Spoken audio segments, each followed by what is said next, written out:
우리 하반기에도 열심히 쭉 달려야죠. 그래서 제가 오늘은 여러분들을 위해서 건강식을 준비했습니다. 지난번에 보양식 먹었잖아요. 네. 이번에 건강식이면 너무 건강 챙기는 거 아니에요? 그렇죠. 이 건강이라고 하니까 또 추석 선물 막 이런 거 아닌가요? 어떻게 보면 그럴 수도 있을 것 같은데요. 궁금하시죠? 네. 그래서 어서 저를 따라서 들어가 보도록 하겠습니다. 네.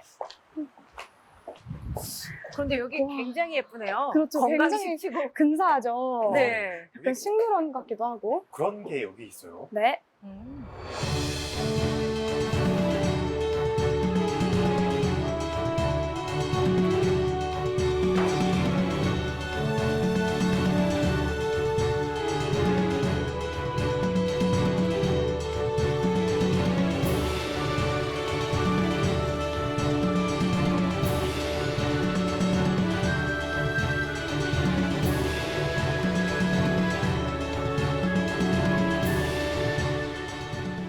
네, 올해는 코로나와 긴 장마로 인해서 여름나기 유독 힘드셨을 것 같습니다.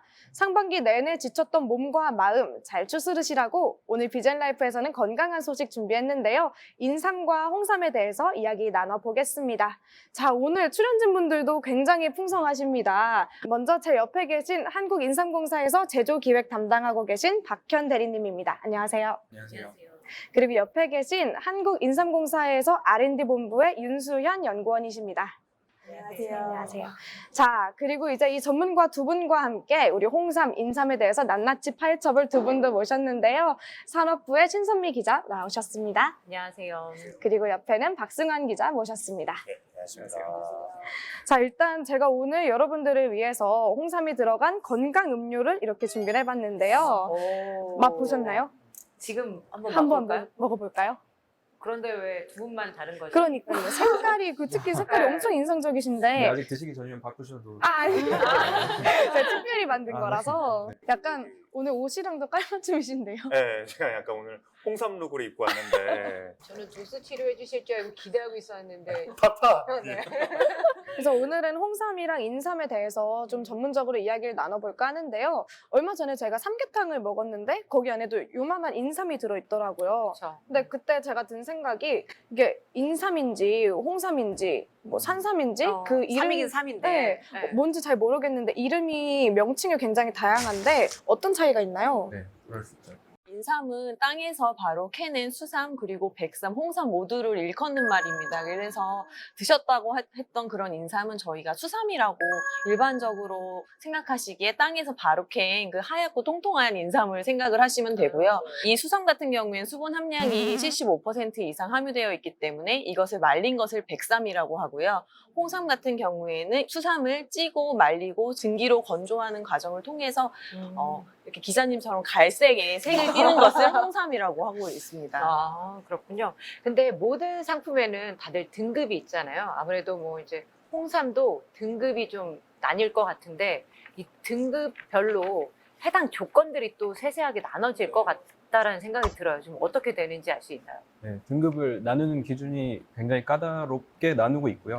그 네. 기준에 대해서는 사실 우리나라의 동식품부에서 인삼산업법으로 제정을 해서 관리를 하고 있어요. 법으로 관리를. 네, 법으로 관리를 우리나라만 하고 있고, 있는 거죠? 해외에는 혹시 해외에도 뭐 인삼 인삼산업법이 있는 나라는 우리나라밖에 없고. 없죠. 네. 독보적이네요. 네. 저 예로부터 뭐 고려 인삼 이런 게 워낙 유명했었으니까. 네. 그렇죠. 그래서 법으로 제정을 해서 관리를 하고 있고, 보통 그 홍삼의 체형이나 조직 그 내부 구성이나 아니면 색택, 표피 이 종합적으로 기준을 가지고 따지는데, 이 기준을 따지는 거를 들어보시면 좀 개인적으로는 좀 전 처음에 겪었을 때 슬픈 내용이 들었었어요. 어떤 왜냐면 내용이죠? 이것도 약간 우리 사람들 얘기할 때 외모 지상주의라고 하는 거 싫어하시잖아요. 이 홍삼도 일단 외형을 볼 때는 되게 예쁜 모양이어야 사실 인정을 받을 수 있어요. 그렇군요. 그래서 슬프지만 그 체형이 제일 좋은 삼들만이 천삼으로 선택이 될 수 있고, 네. 천삼이요? 천삼. 네. 우리 삼을 분류할 때 천삼, 지삼, 양삼이라고 해서 천삼, 지삼, 등급을 양삼. 여러 가지로 분류를 하고 있거든요.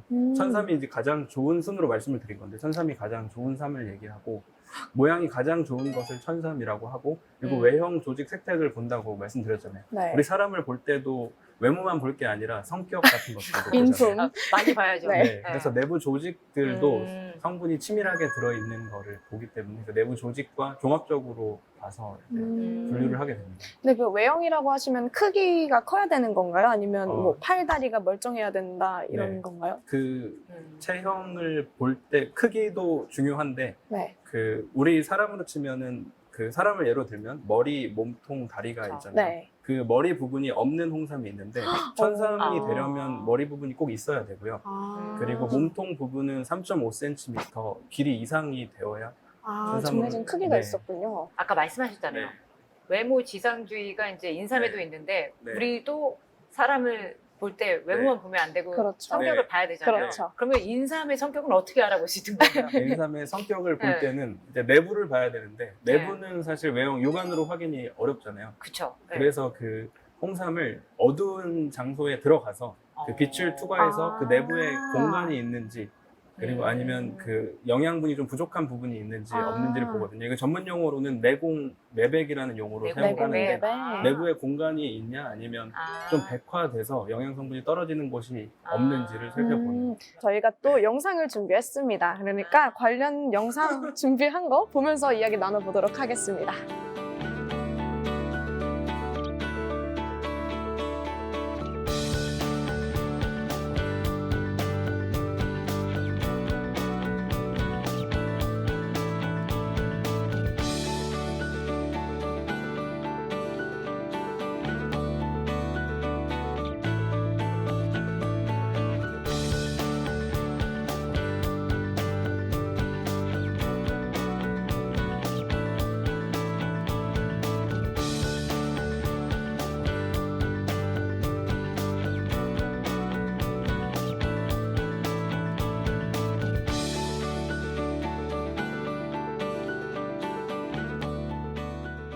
그 흰 부분으로 보이는 부분은 왜 그렇게 보이는 건가요? 뭐 빈 공간이 네. 있으면 그만큼 영양소가 손실됐다 이런 뜻인가요? 네네. 오. 그 인삼에서 사실 홍삼으로 넘어가는 과정이 이제 홍삼을 제조하는 과정인데 네. 그 증기로 쪄서 인삼을 증기로 쪄서 홍삼으로 제조를 하거든요. 아, 그 과정에서 인삼의 이제 부피가 100이라고 하면 한 4분의 1 정도의 부피로 줄어들거든요. 그 줄어드는 과정에서 이 조직이 치밀하지 않게 되는 경우가 있어요. 그런 경우에는 이제 공간이 비게 되고 그리고 영양 성분들이 좀 부족하면 백화가 되는데 그 말씀하신 내용을 보면 영양 성분이 부족하게 되면 그 백색을 띠게 되고요. 그 홍삼의 성분이 충분히 많이 들어 있으면 지금 입고 계신 옷의 색깔처럼 아, 네. 더 찐, 그러면 네. 영양 성분이 더 많은 인삼의 네. 경우 이렇게 더 진해지는 네. 건가요? 그 오늘 그러면 더- 1003 정도 네. 되는 건가요? 더 진해지는 개념은 아니지만 이 정도 아. 색깔이 되면 홍삼의 성분이 들어있다. 괜찮은 거다? 네. 아, 인삼을 증기로 쪄서 홍삼으로 홍삼. 제조를 한 다음에 네. 홍삼, 그러니까 수분이 그 상태에서는 수분이 다 빠져나간 상태이고요. 그렇죠. 그 홍삼 수분이 다 빠져나간 상태에서 그 외형 선별을 먼저 하고 말씀하신 그 조직을 보는 내부를 보는 조직 선별을 하고 그 다음에 선별이 완료가 돼요. 그러면 이렇게 두 가지를 다 하고 나면 네, 아까 말씀하신 것처럼 뭐 천삼, 지삼, 양삼 이렇게 뭐 네. 나뉜다고 얘기들을 네. 하셨는데 네, 천삼이 아무래도 제일 좋은 거겠죠. 천이니까 네. 하늘이니까. 네. 이렇게 까다롭게 검사해서 천삼이 나오려면 어느 정도의 네. 기준이어야 되고 과연 얼마나 나올지가 너무 궁금한데요. 아, 네. 네. 천삼은 네. 하늘이 내린다는 말을 네. 하거든요. 음. 이게 하늘이 점지하지 않으면 그 양이 나오지 않을 정도로 소량이 나와서 그런 얘기를 하는데 실제로 0.5% 정도의 수량만 천삼으로 되고요. 지삼은 2% 내외, 양삼도 10% 내외 정도 수준이라서 아. 전체 많은 양 중에서 굉장히 소량한 부분을 아, 차지합니다. 그럼 그 나머지는 분류가 어떻게 되는 거예요? 그냥 네. 삼. 천삼 방금 말씀드린 거는 그 회사 내에서 뿌리삼이라는 제품으로 판매가 돼서 그 모양이 이제 보이는 그 자체로 아. 판매가 되고요. 네. 그 외의 제품은 다른 제품용에 아. 섞이는 모양이 그대로 제품화되진 않으니까 네. 뭐 농축을 하거나 뭐 이런 네네, 식으로 농축이나 다른 분을 삼이 되는 만드는 거고 네. 정말 이 두 가지 네. 까다로운 검사를 네. 통과한 애들만 이 뿌리삼. 온전한 뿌리삼. 네, 그 온전한 모습으로 뿌리삼 정말 제품으로 홍삼으로 나가는 거군요. 네. 아. 말씀하시던 중에 네. 저한테 뭐 오, 뭐죠? 뭔가 왔습니다. 이건 뭐죠? 우와. 이게 천삼인가요? 말씀하신 것처럼 네. 오, 어, 이게 천삼이에요? 천삼. 소라분이에요. 네.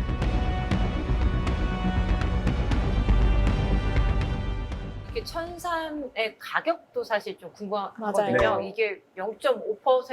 2%? 네, 네. 0.5% 내외 네. 정도로 나오는데 그러면 가격이 천삼을 네. 구매하려면 어느 정도를 지불을 해야 되는 네. 거죠? 그 회사에서 가장 고가의 제품이 이 1003 10G 600g 600g. 규격의 제품인데 네. 620만 원. 620이요? 600g에 620만 원. 뿌리로 치면 아까 10G라는 표현 자체가 뿌리수를 세는 단위거든요. 그 10G가 10개의 뿌리를 얘기하는 거고. 그러면 이렇게 그게 천삼 쿠키인가요? 이것도 무슨 선물인가요? 전 이만 가도록 하겠습니다. 어디 가세요? 아니죠 이제. 네, 이게 그 620만 원에 네, 네. 해당하는 정말요? 아 이건가요? 와. 천삼 10뿌리가 들어있다는 네, 아 10G라고. 이제 네. 쉽지. 네. 뭐 어쨌든 아까부터 궁금했던 거는 네. 이렇게 이제 양질의 천삼을 얻으려면 뭐 조건이 좀 있을 것 같아요. 뭐 되게 온도가 필요하다든지 땅이 이래야 되든지 일조량이 이래야 되든지 혹시 그런 조건이 또 있을지도 궁금해요. 좋은 인삼을 키우기 위해서는 먼저 양육 조건도 굉장히 중요한데요. 그렇기 때문에 하절기에는 온도가 너무 낮아서는 안 되고 또 직사광선을 바로 쬐는 것은 좋지 않지만 또 일조량은 충분해야 되는 그런 조건이 있습니다. 저희 회사 같은 경우에는 최적의 용량근 인삼을 생산을 하기 위해서 인삼을 심기 1, 2년 전부터 토양 관리를 시작합니다. 그래서 인삼을 심기 전에 1, 2년 동안 비옥한 토양을 만들고 그 이후에 6년간 그 땅에서 인삼을 키운 다음 그 인삼으로 홍삼을 만들고 있습니다. 그럼 거의 8년이 걸리는 거네요. 8년이네요. 진짜 쉬운 일이 아니거든요. 네. 어떤 분은 이 천삼을 뭐 한 10년 동안 갖고 있었다고 했는데 안 썩나요 이거? 보관 기간, 유통 기한이 음. 좀 어느 정도 이제 받쳐줘야 네. 되잖아요. 이 네. 유통 기한은 좀 어느 정도 되나요? 뿌리삼 같은 경우에는 저희가 바로 진공 포장을 하기 때문에 유통기한 자체가 10년으로 설정되어 있어서 굉장히 보관에 용이합니다. 그리고 일부 중국이나 동남아 지역에서는 오래될수록 더 좋다라는 인식이 있어서 오래된 뿌리삼을 선호하기도 합니다. 그래서 제가 듣기로는 한 50년에서 100년 동안 묵히는 경우도 있다고 했는데 이게 가능한가요? 네, 50년. 포장을 뜯지 음. 않고 그 상태로 보관을 한다면 아마 품질에 큰 변화는 없을 거라고 생각이 됩니다. 네, 굉장히 생각보다 오랫동안 보관이 가능한데 이렇게 오랫동안 영양소가 손실 없이 되려면 좀 가공 과정에서도 공을 들여야 할 것 같습니다. 가공 관련 이야기도 한번 해보고 싶은데 일단은 저희가 또 준비한 홍삼이 만들어지는 과정에 대한 영상 보면서 이야기 나눠볼게요.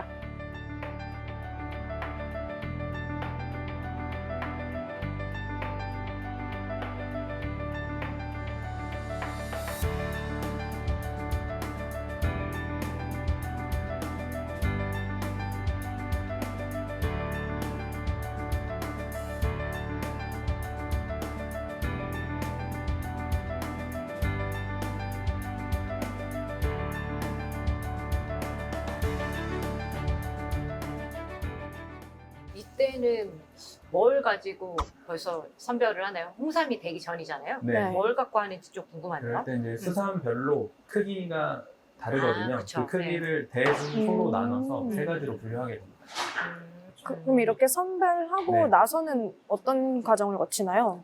이제 선별을 하고 나면은 이제 홍삼의 정의가 인삼을 증기로 찌는 것이잖아요. 네. 증기로 찌는 증삼 과정, 그 다음에 증기로 찐 다음에는 그 홍삼 안에 잔뿌리들이 굉장히 많거든요. 네. 그 잔뿌리들을 분리시키는 과정을 거치고 잔뿌리를 분리한 상태까지는 보관하기에 적합하지 않은 수분량을 갖고 있거든요. 그래서 그 수분량을 조절하기 위해서 건조하는 과정을 거칩니다. 아, 그럼 네. 이 증삼 할 때 네. 보면 이제 증기 그 기계로 이렇게 막 들어가요, 삼들이. 네, 그런 과정이 한 번이 아닌 것 같아요. 지금 영상에 음. 보니까 네. 몇 번의 과정이고 네. 저게 도대체 어느 정도 몇 도의 온도인지 네. 몇 도로 해야 저렇게 증삼처럼 이렇게 짜지는 건지 궁금하거든요. 네. 네. 증기로 찌는 온도는 대략 96도씨 아, 정도로 찌게 네. 되고요. 이건 아까 크기에 따라서 증삼이 너무 과하게 되면 안 되고 또 너무 적게 되어도 안 되기 때문에 그쵸. 그 조절을 하면서 온도 조정을 하고 그 최고 온도를 96도에서 98도 정도로 보시면 됩니다. 아, 그러면 그 영양분 그런 게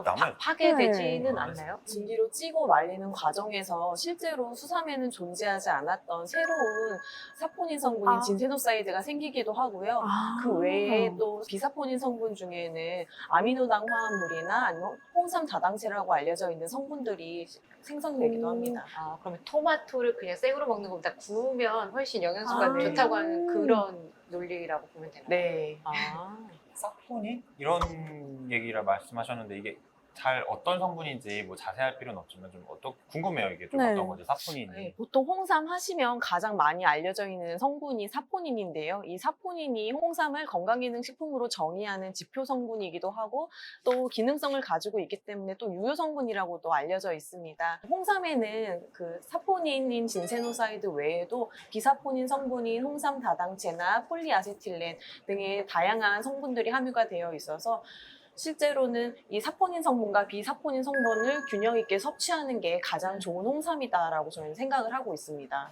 요새 코로나 때문에 면역력 관리 되게 그렇죠. 다들 강조하잖아요. 이 홍삼이 면역 관리에 좀 효능이 있다, 이걸 뭐 인정했다, 뭐 이런 글을 좀 본 것 같아요. 좀 이게 진짠가요? 네, 홍삼 같은 경우에는 식약처로부터 총 6가지의 기능성을 인정받았는데요. 그중에 면역력 증진 기능성을 인정을 받았습니다.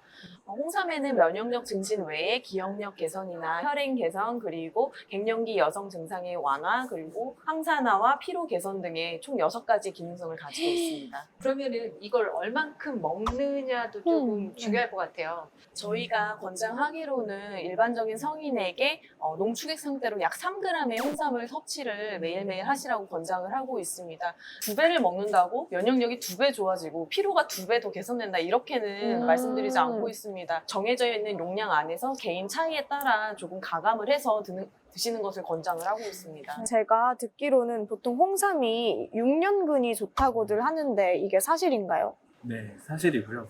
전통적으로 얘기하는 내용이 6년근에 이르러서야 네. 그 인삼의 발육 상태가 종합적으로 성숙했다고 얘기를 하거든요. 그래서 6년근에 그 각종 유효 성분들을 종합적으로 섭취하실 수 있고요. 6년근에 이르러서야.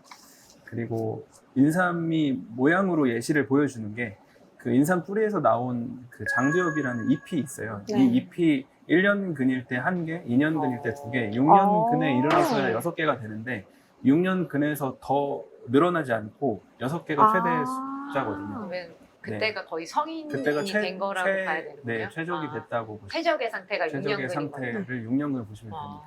그럼 약간 영양을 종합적으로 섭취하기에는 6년근이 가장 좋다 이 말씀이시네요. 네. 근데 저희가 지금까지 영양 성분 이야기를 했는데 이제 건조 과정을 조금 이야기를 나눠보고 싶은데 저는 어릴 때 할머니들이 태양초 만든다고 왜 고추를 이렇게 햇빛에 말려놓잖아요. 그래서 홍삼도 그런 식으로 말리는지 조금 궁금합니다. 홍삼은 건조하는 방식이 사실 2가지가 있거든요. 그래서 그 한 가지 방법은 그 태양초를 말리는 것처럼 바깥에 두고 그 태양 빛에 의해서 말리는 방법이 있고요. 이걸 일광 건조라고 표현을 하고 네. 두 번째 방법은 이제 기계 건조하는 방식인데 이건 아마 흔히들 알고 계시는 기계 건조 방식일 거예요. 그 대략 온도는 50도 정도에서 이 홍삼 수분이 약 15%에서 18% 정도의 수분을 머금을 상태까지 건조를 하게 됩니다. 여기 보면은 이제 잔뿌리들이 많이 꺾여 있어요. 지금 그래서 몸통이 거의 여기 네. 이제 완제품 모양처럼 많이 네. 쳐나가져 있는데 네. 그럼 이 잔뿌리들은 다 갖다 버리는 건가요? 아까운데? 주세요. 너무 아까운데? 이건 아까워서 이건 어떻게 되는 건가요? 저한테 버리시는 거죠? 그 버릴 홍삼의 한 부분 전부 다 그 제품으로 쓰일 수 있는 자원이기 때문에 다른 홍삼 분이나 그 농축액의 원료로 사용하고 있습니다. 제가 한 가지만 더 덧붙이자면 저희가 이제 홍삼을 제조하는 그 공정을 몇 년 전에 ISO 국제표준에 등재를 했습니다. 그래서 저희가 전통적인 방식과 그리고 현대적인 과학을 전부 어우러지게 표준화된 제조법으로 홍삼을 제조를 하고 있습니다. 네, 근데 제가 요즘에 막 홍삼 캔디나 아니면 파우치용 홍삼 농축액, 스틱 이런 거를 좀 먹으면서 힘을 내고 있거든요. 그런 제품이 많이 나오는 것 같습니다. 이런 제품이 또 있나요? 다양한 제품들이? 저희 한국인삼공사에서는 고객의 라이프 스테이지에 따라서 다양한 제품군을 연구개발해서 출시를 하고 있습니다. 3세 이상의 어린이부터 노년층까지 그 생애 주기별로 드실 수 있는 제품들이 나오고 있는데요. 어린이나 청소년 제품 같은 경우에는 성장이나 발육에 도움을 줄 수 있는 부재료들이 함께 포함이 되어 있고요. 갱년기 여성들에게 좋은 제품에는 당귀나 작약처럼 갱년기 여성 건강에 도움을 줄 수 있는 부재료들이 포함이 되어 있습니다. 요새 보니까 홍삼 캔디, 홍삼 젤리 이렇게 있는데 여기에는 홍삼의 성분이 어느 정도 들어가고 정말 이것도 제 몸에 좋은 건지 사실 이런 홍삼 캔디나 이런 젤리 같은 경우에는 기호성 제품이라 간식으로 좀 생각을 하셔야 되는데요. 저희가 일반적으로 먹고 있는 건강기능식품으로서의 홍삼 제품보다는 홍삼 함량이 굉장히 적은 것은 사실입니다. 그렇기 때문에 이것만으로도 건강을 지킨다라고 생각하시지는 말고 건강기능식품으로서 홍삼을 섭취하시면서 간식으로 좀 드시면 그래도 건강한 습관에 도움이 되지 않을까 이렇게 생각을 합니다. 그 반려동물을 위한 홍삼용 그런 캔디나 홍삼 제품이 있더라고요. 이건 효과가 있나요? 네, 저희가 실제로 서울대 수의학과 연구진과 연구를 해본 결과 반려견들의 면역력이 증진이 되었기 때문에 그런 제품군을 출시를 한 거고요. 실제로 맛도 굉장히 좋은지 테스트를 해보면 반려견들이 인기가 좋은가요? 인기가 좋은 편입니다. 이런 뭐 영양식품뿐 아니라 최근에는 이걸 뭐 피부에 바른다든지 다양한 분야로도 사용하는 경우도 있다고 들었습니다. 홍삼 성분을 저희 화장품에 넣어서 출시하기도 하고 저희 홍삼에서 추출되는 홍삼 오일 같은 경우에도 저희가 좋은 성분으로 제품으로 출시하고 있습니다. 미백이나 주름 개선 이런 기능성을 가지고 있습니다. 그럼 먹어도 좋고 뭐 발라도 좋고.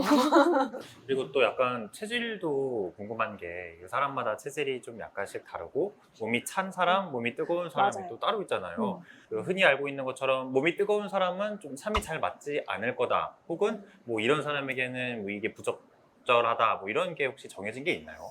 인삼이나 홍삼에 대한 속설 중에 가장 많은 게 먹으면 열이 난다라는 그런 네. 속설이 있는데요. 사실 저희가 홍삼이 건강기능식품으로서 기능성을 인정받은 것 중에 하나가 혈행 개선이 있습니다. 그렇기 때문에 이 혈행 개선이 된다는 것은 혈류량이 빨라지고 또 몸의 신진대사가 빨라진다는 것을 의미하거든요. 그렇기 때문에 에너지 대사가 빨라지면서 조금의 열감은 느껴질 수 있습니다.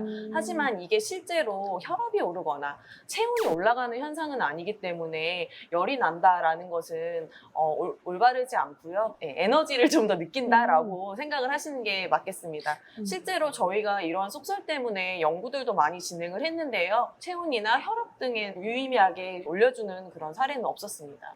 그래서 저도 이제 혈액순환이 빨라지고 지금 맥박수가 자꾸 빨라지는 게 느껴지니까 이러다가 내가 혈압이 터지는 게 아닌가 이런 마음이 들더라고요. 그러면 정말 뭐 고혈압이나 이런 환자들에게 큰 영향이 없는 거라고 봐도 될까요?